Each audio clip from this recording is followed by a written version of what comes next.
زمین پر کوئی جسم وجود میں آتا ہے تو اس جسم کے وجود میں آنے کے بعد اس جسم سے متعلقہ روح کو آسمانوں پر روانگی کا حکم ہوتا ہے اور فرشتہ اس روح کو اس سے متعلقہ جسم میں موجود دل کے وسطی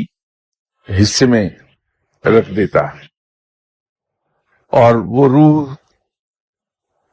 اس جسم کی طبعی عمر پورے ہونے تک دل کے اس درمیانی حصے ہی میں رہتی ہے۔ جب رب تعالی کی طرف سے عطا کردہ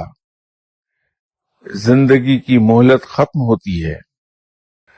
اور انسان اپنے رب کی طرف لوٹتا ہے، اس جہان سے آسمانوں کی طرف انتقال کرتا ہے،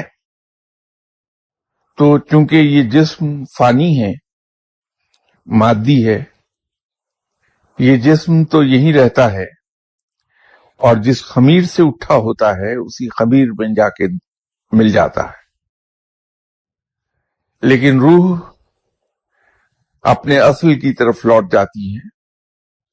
لیکن چونکہ اس روح کے ذمے اس دنیا میں جو کچھ اس نے کیا ہے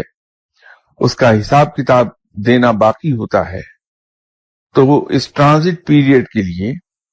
اسے عالم برزخ میں رکھ دیا جاتا ہے۔ عالم برزخ کے بھی 2 درجے ہیں، تو روح اپنے زندگی کے اعمال کی بنیاد پر متعلقہ حصے میں رہنے لگتی ہے اس وقت تک جس وقت تک کہ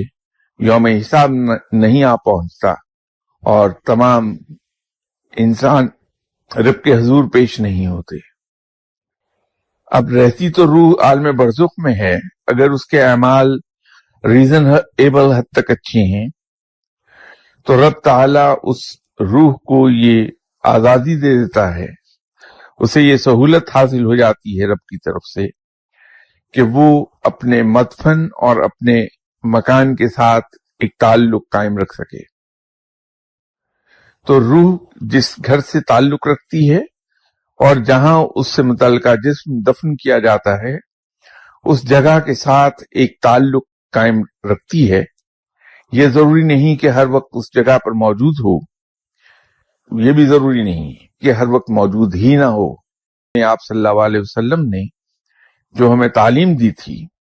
اس کے مطابق جب ہم قبرستان جائیں یا قبرستان کے قریب سے گزریں تو السلام علیکم بھی کہیں، یہ تعلق تو قائم رہتا ہے، لیکن اس جہان سے جانے کے بعد سے لے کے یوم حساب تک اسے کوئی جسم نیا عطا نہیں کیا جاتا۔